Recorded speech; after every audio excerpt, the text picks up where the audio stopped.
the founder of Augmented Technologies, and as Christine says, quite a reasonably grand title here, 4D Big Data on Mobile Devices, which is the best I could come up with in short notice. Yeah, you like that. You like that. This is a project, like I said, is much a R&D project, an experiment in terms of how to get large-scale, four-dimensional data onto mobile devices. I put up big data. Now, those guys from the GIS background that are in the room are probably going, well, big data. We do that kind of every day, but it is a bit of a slight shift in terms of going from country-wide data sets and trying to get them onto a mobile device. Okie dokie, so a little bit more on what I mean by, or what we mean by four-dimensional data. We've got 3D, we've got 2D, GIS is often referred to as 2.5D, so we thought, why not go all out and go for 4D? So this is essentially the data sets that we were looking at are three-dimensional cubes spread over time.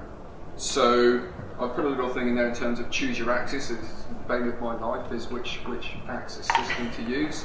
So here I've kind of opted for a semi-geographic one where you've got X and Y as your usual, X and Y basically. One is kind of eastings, one is northings, and then in this case, in these terms of data cubes, the Z is the actual altitude. So this is not Z depth going into the screen, it's actually physical altitude in terms of height, what you would get from a GPS input, something like that.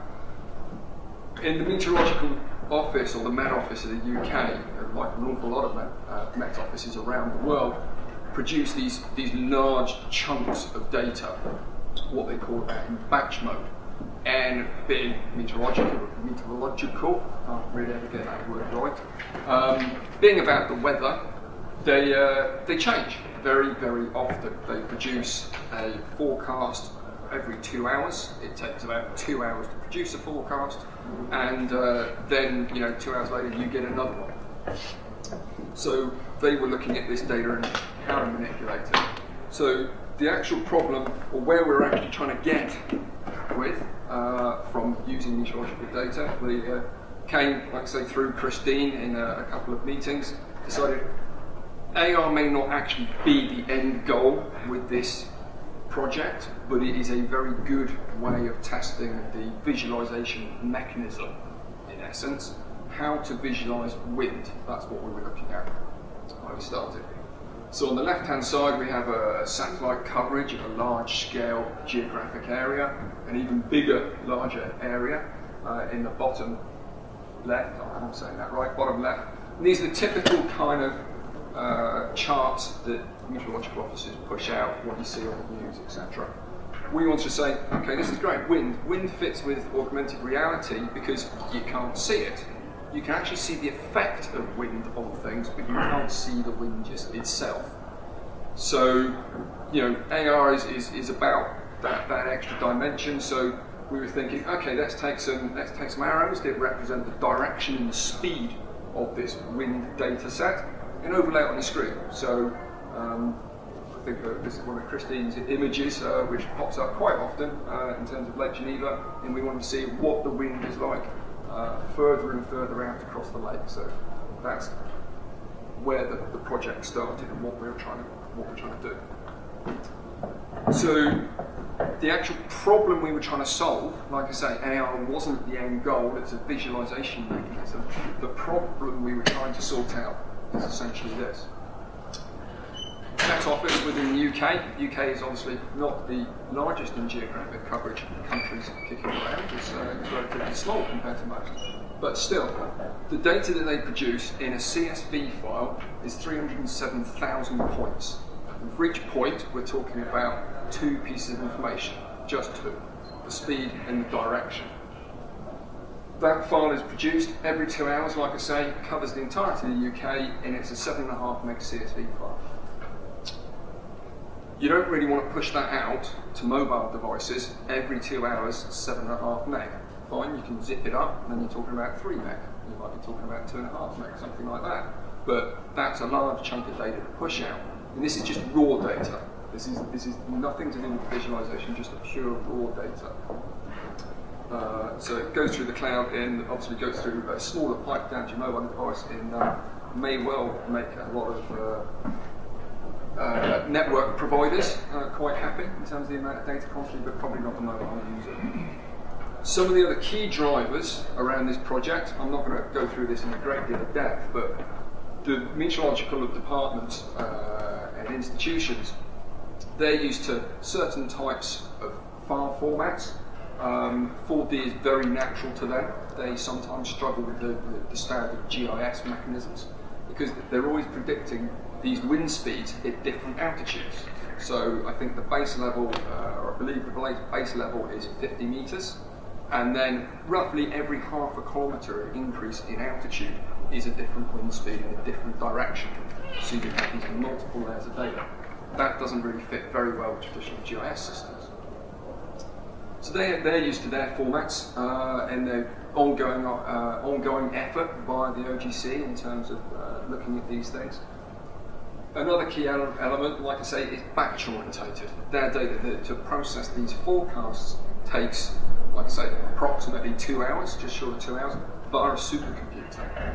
Literally, the Met Office has 2 supercomputers that run these fluid dynamic models. It takes that long to produce it, so they just have a chunk of data, 2 hours later, a big chunk of data. What do we do with that? From the augmented reality perspective, we're hearing about AR/ML2. My apologies, I'm not saying that we don't have a standard, Martin, but there are no specific standards right out there at the moment in common operation, in common use. Data is streamed by location. Everything is obviously related in this sense of AR, and geographic AR, location-based AR, everything is around that. Point and feature orientated, and no time dimension. There is one of the very valuable, very good use cases within AR is we want to see what happened. What did this location look like 10 years ago, 100 years ago? What might it look like? Very interesting, very useful use case. But in terms of scrolling through time, is a little bit new and is a little bit different from that perspective. So these are some of the drivers that we were looking to try and address. From a standards perspective, my GIS background, I was looking at web map services, web coverage services, existing standards, existing things out there that could be brought to bear on this project. Like I say, I won't go where we actually go about this. Essentially, we came up with a solution which does not seem particularly technical. Oh, sorry, Mr. Snyder, my apologies. Apart from those various detailed key drivers within the project, the main ones are relatively simple. We want to explore use cases for wind AR. Do people want to see the wind? Is it useful for business? Is there essentially a business model hanging off the back of this? From my perspective, it's a very interesting promotional use of AR. This is a great way of actually exploring wider uses for AR, and looks quite nice within the application. Like I say, testing existing standards against this type of use, and ultimately grow business. I'm sure some of you may well be doing this for the fun of it. I enjoy doing it. I'm not saying that I want to work for free forever, just for the hell of it. Yeah. And the meteorological office is exactly the same. At the end of the day, they are a business. They are an offshoot from the central government in the UK, but they are a business. They are looking at providing data services. And again, this is an extension of how they want to see, can we actually sell more services into mobile? Is this viable? So through the project, I'd say it took a couple of months in terms of playing around with servers and different mechanisms, but the actual prototype solution that we've come up with is reasonably straightforward, we feel. First of all, on the far left, you have the meteorological service, which pump out this batch data. So they prepare the data. That then gets published into the cloud on commercial Amazon services. They push that data up there, then sits in that repository. At the same time, the data that is available is pushed to a catalogue service. So this is actually where the AR client applications can plug into that catalogue service and go, hey look, what's now available? Oh look, we've got a new forecast set of data. it relates to this location, it's available at that point. The data store that actually happens when it's published up to the cloud server, a mechanism actually goes through, essentially creates what we call a tile pyramid, which I'm sure quite a lot of you are used to. But essentially this is, OpenStreetMaps, Google Maps, various other mapping solutions use, I won't do the technical words, but uses this tiling mechanism where you have an awful lot of small detailed tiles covering relatively probably 250 square metre tiles covering the whole planet, and that's level 18. You go to level 17, they essentially double in size, level 16 doubles in size again, so on and so forth, so that creates this tile pyramid. So we took their large data set, which covered the whole of the UK, broke it down into all of these chunks. So all of these tiles now exist, incidentally, at level 18, not at the most detailed level, but that's for various reasons to do with the actual quantity or the resolution of that data. So that's what sits on the server. Like I say, it goes to the catalogue server. The availability of that data set relayed down to the client application, which then actually goes to the data store, not the catalogue, goes to the data store and pulls down the information, the tiles, just relating to the location that you're in. So you're only actually requesting a small set of tiles, generally 9 or 25 tiles around the location. One of the key, the key philosophy, some of the key philosophies within designing this solution and experimenting with this solution, first of all, we wanted no changes to the source data. This is raw data. The Met Office are very keen. They are the authoritative voice within the UK, the National Weather Service. You don't manipulate their data because it's a little bit taboo, really. They're very keen on maintaining that integrity within their data. So we don't actually change any of the data at all through these processes. We wanted a high-speed mechanism of processing this raw data on the device. We're hearing about various advances, more handsets coming out, more computational power, etc. But still, you want to actually rattle through this data and process it as lightly and as quickly as possible.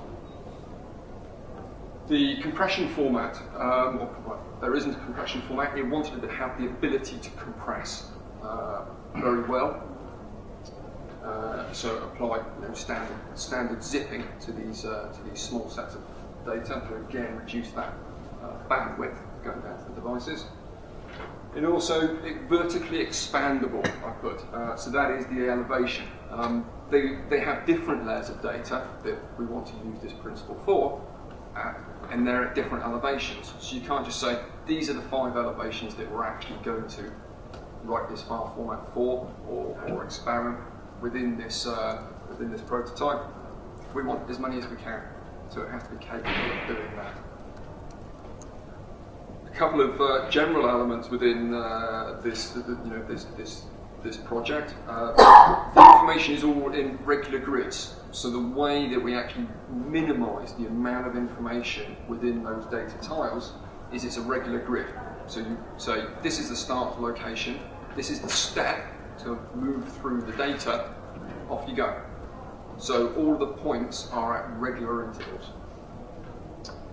Currently it's only point feature only. We're hoping that it may be able to expand to various other areas, but like I said, this is point data, so that's just the way the wind data is produced at the moment. And obviously the only influence, the main influence into this project has been from the Met Office, so it's meteorologically based. So how it applies to other areas of industry, other possible uses, we're not entirely sure at this point. So the next steps for the project, where are we looking at going with this? Ronnie did actually animate, I'm surprised. What are we looking at doing then? Well, currently ongoing is we did, I believe it was 3 days worth of data for these, which would have been 12 forecasts. So in terms of the prototype, we actually did 36 sets of data were downloaded to the device and tested on the device in a very static mode. What we're in the process of doing now is setting up a rolling, I say archive, it's a rolling creation of these data sets within the Amazon Cloud Services. So we're getting into this, really pushing this cycle in terms of every 2 hours these sets of data are being created on the server, and then after day -3 they're deleted. Otherwise you just keep building up this massive archive. Data volumes are an issue. So we are looking at holding the data on the server for day -3, and then, so that's one time element, and then going into the forward, it will be for 2 days. So you have 5 days rolling sets of data on the server, which are available to mobile devices. Within the next couple of weeks, this process and essentially the presentation will be going to a meteorological meeting in Reading in the UK, where various other metro services from around the world are actually meeting and discussing things to do with standards and generally areas of their business that they collaborate on. So our colleague down at the Med Office is actually going to introduce this here and put it up for peer review. Is this a valid mechanism of actually sharing data between offices? And do we start, where that leads is, do we start looking at moving this towards an OGC standard? Is this something that is viable, we want to introduce within the OGC framework and say, hey guys, is this viable for a new standard? There's potential for, the bit that I'm quite excited about is the potential around point clouds. For you, I don't know if everybody knows or nobody knows about point clouds, but point clouds being a technique for actually capturing 3D environments with points. Essentially laser scanning drives down the road or within an area, big laser scans around, captures lots of points around the area, and from that you can build quite quickly 3-dimensional models because it's depth aware, because it's captured by laser. Is this mechanism a transfer format for point clouds? If it is, can this then be used or get on mobile devices for transferring 3-dimensional data? We've heard obviously a lot about 3-dimensional data and things. This is absolutely nothing to do with the representation, it is the pure geometry of 3-dimensional data. And essentially, looking to this community, the OGC community, the meteorological community for input and collaboration. Is this viable? Like I say, a couple of things I mentioned about the Reading meeting. Where can this go? What else could be introduced? Can this be used in different mechanisms for different types of data? Who would be interested in that? And generally, looking for input, etc. So if anybody has any input, very shortly, then this would be a good time to talk about it. Feel free.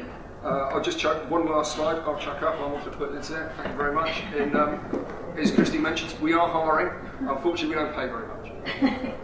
But if you're interested on those bases, give us a call.